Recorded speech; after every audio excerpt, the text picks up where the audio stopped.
Hello everyone, welcome to Pambataka Munguza TV. I'm here to update you of what was happening on the case wayezalwa ngolwesine mhla 27 February 2025. Ulwazi wagcina emdese kanjalo uMamzobe. Wafika kuMamZima ade ehamba namaJudiya nomkhandlu. Bagcwele ngaphandle badinwe bagane unwabo. Bangqongqoza uMamZimande lapho kukhona khona uMamzobe walokho eziba uMamzobe lokho engqongqoze njalo uMamZimande ethi Mamzobe awuvulelana ngifuna ukukhuluma nawe lapho udiniwe nawe uyambona ukuthi uyiganela unwabo njengamaJudiya. Aphendula uMamzobe athi ngiyasaba amaJudiya azongibulala. Asho uManjimande ukuthi yena ethi vula lana ngenhlahlo behamba yedwa uMazimande. Lapha amaJudiya ahlongoza ngaphandle lokho eshilo nje ethi akaphume besho bethi phuma Mamzobe hayawuvula umnyango Mamzobe athi uManzimande hayawuvula umnyango Mamzobe angena abuza uManzimande ukuthi Mamzobe ngakwenzani kangaka ukuthi ungabulala abantwana bami ubulala ubaba amaJudiya ngoba yena uManzimande waphoqwa abakubi ukuthi azoshada kwaMthembu yena wayengathandi kodwa uMamzobe ekugcineni uzobulala umnyeni wakhe kuthe kusenjalo wamnika ibhodlela elincanyanyana nje ethi linoshivu phakathi wathi uMamzobe uzokhetha izinto ezithathu ukuthi uphuza leli bhodlela noma umgqibe ephila noma umphothela lapha kulabantu abangaphandle. Bakithi uMamzobe waphuza ushevu engasasabi kanje ezitshela ukuthi uyafa. Wamtshela uManzimande ukuthi akusiwo ushevu lona okade wuphuza kodwa bemcheckisa.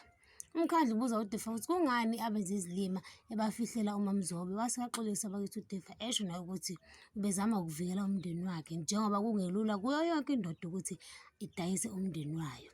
Usiface uphuthuma uMabusi noZamcolo uyobatshela ukuthi amaJudiya thukuthele agane unwabo afuna ukushisa uMamzobe lapho afihlwe khona ophakathi wayo. Wase esho ukuthi okuyinkinga kunakho konke ukuthi kukhona uManzimande kukhuzwa babazibhadu uZamcolo waphuthuma khona endaweni yesigameko. Uma wasibahlutshela uNdlovu ukuthi kuzofika abantu bakaMaphalala wase esho futhi ukuthi yazi isigwebo sikaMthembu asibangabikho sikhulu kakhulu ngoba wahlala kwi-wheelchair nje kuphela umphefumulo usahlangene nenyama lapho uNdlovu yavele nje yabuthi qonyu ngehlo. Ebese uManzimande bese yasho ukuthi kahle kahle into ayizele kuMamzobe ukuzokwakha uxolo yena kade axola vele kubalulekile ukwenza ipeace and if ufuna baphume kuyiwe ngaphandle bayosho ukuthi sebexolelene noMamzobe wasaba uMamzobe wathi hayi bazongibulala. Wathi uManzimande yena akanayo leyo nhliziyo if esexolile uxolile baphume bebambene ngezandla kanti sekufike ngisho uZamcolo nomsindo usubehlile phela sekufike inkosi yabo bayayihlonipha hayi kancane. Wafika wabuza uZamcolo ukuthi uma wami kwashiwo kwathiwa usangaphakathi uma wakho mebethi inhlana nangu seqhamuka noMamzobe Ntombi babambene ngezandla. Wase esho uManzimande ukuthi inkonzo yokuxolelana akuve ibalulekile.